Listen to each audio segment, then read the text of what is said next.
আমরা কি ভয় পাই? আমরা এক আল্লাহ ব্যতীত এই দুনিয়ার কোন শক্তিকে পরোয়া করি না, ভয় পাই না। কোন আধিপত্যবাদ, কোন সাম্রাজ্যবাদ এই বাংলাদেশকে নিয়ে অনেক খেলেছে, সামনে আর খেলতে দেওয়া হবে না।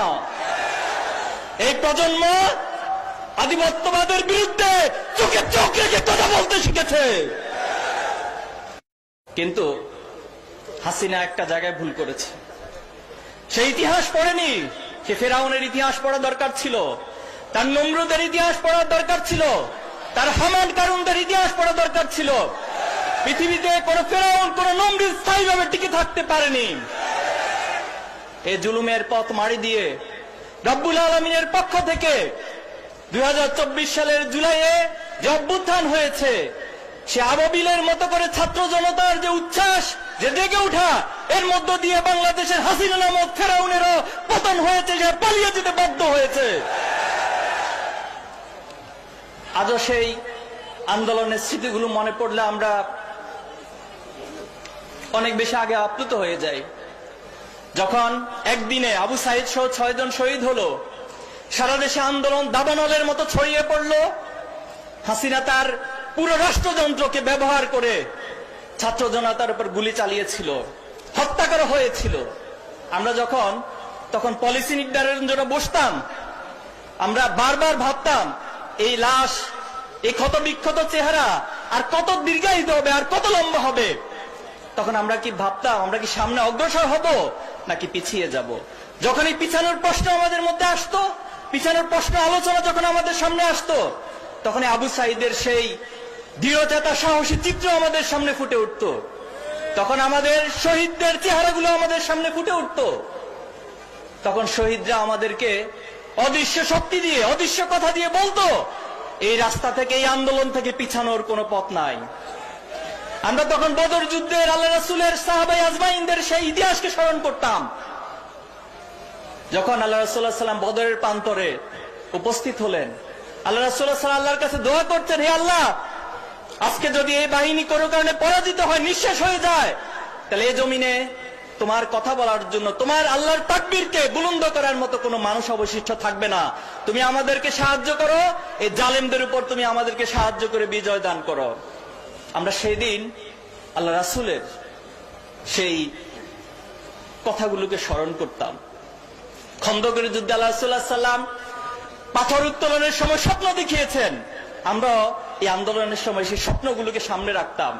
আমাদের পূর্ববর্তী প্রজন্ম যে স্বপ্ন দেখিয়েছেন আমাদেরকে, তারা শাহাদাতের তামান্না নিয়ে জীবন দিয়েছেন, কিন্তু বাতিলের সাথে আপোষ করেননি।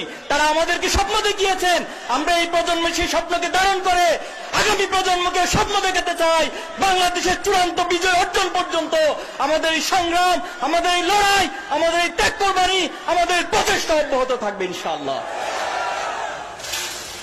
সংগ্রামী উপস্থিতি, আজকে পর্যন্ত এসে এখন আমাদের এই দেশ নিয়ে ষড়যন্ত্র হচ্ছে। আমাদেরকে দেশের বাইরে বিভিন্ন শক্তি ভয় দেখায়। আমরা কি ভয় পাই? আমরা কি ভয় পাই? আমরা এক আল্লাহ ব্যতীত এই দুনিয়ার কোন শক্তিকে পরোয়া করি না, ভয় পাই না। কোন আধিপত্যবাদ, কোন সাম্রাজ্যবাদ এই বাংলাদেশকে নিয়ে অনেক খেলেছে, সামনে আর খেলতে দেওয়া হবে না। এই প্রজন্ম আধিপত্যবাদের বিরুদ্ধে চোখে চোখ রেখে কথা বলতে শিখেছে। আমাদের পার্শ্ববর্তী রাষ্ট্র, তারা নাকি আমাদের বন্ধু রাষ্ট্র। এই ছাত্র অভ্যুত্থানে যে গণহত্যার মহানায়ক হাসিনাকে যে আশ্রয় দেয়, তারা কখনো আমাদের বন্ধু হতে পারে না। যারা খুনিকে আশ্রয় দেয়, আমাদের নদীগুলোকে বাদ দিয়ে শুষ্ক মৌসুমে পুরো খরা তৈরি করে, এই বাংলাদেশে বন্যার সময় সে বাঁধ ছেড়ে দিয়ে আমাদেরকে ডুবিয়ে মারে, সীমান্তে আমাদের অসংখ্য সাধারণ মানুষকে, নিরপরাধ মানুষকে গুলি করে হত্যা করে। তারা তাদের রাষ্ট্রীয় মিডিয়া যন্ত্র দিয়ে প্রপাগান্ডা চালায় বাংলাদেশে নাকি হিন্দু, বৌদ্ধ, খ্রিস্টান, মুসলমানদের ভিতরে সাম্প্রদায়িক সম্প্রীতি নেই। তারাই ইতিহাসে বাবরি মসজিদ ভেঙে মন্দির স্থাপন করেছিল। তাদেরকে তাদের আত্মপরিচয় নিয়ে পর্যালোচনা করা দরকার। আজকে আধিপত্যবাদের প্রশ্ন আসলে একটি কথা আমার মনে খুব উকি দেয়। আমাদের শহীদ আল্লামা সাঈদীর সে উক্তিটি, তিনি বলেছেন, বিড়ালের মতো 500 বছর বেঁচে থেকে কোনো লাভ নাই, সিংহের মতো আমরা 1 ঘন্টা বাঁচতে চাই। আমরা একটি শহীদী প্রজন্ম, আমরা অসংখ্য শহীদের পথ মারি দিয়ে আজকে এখানে এসে দাঁড়িয়েছি।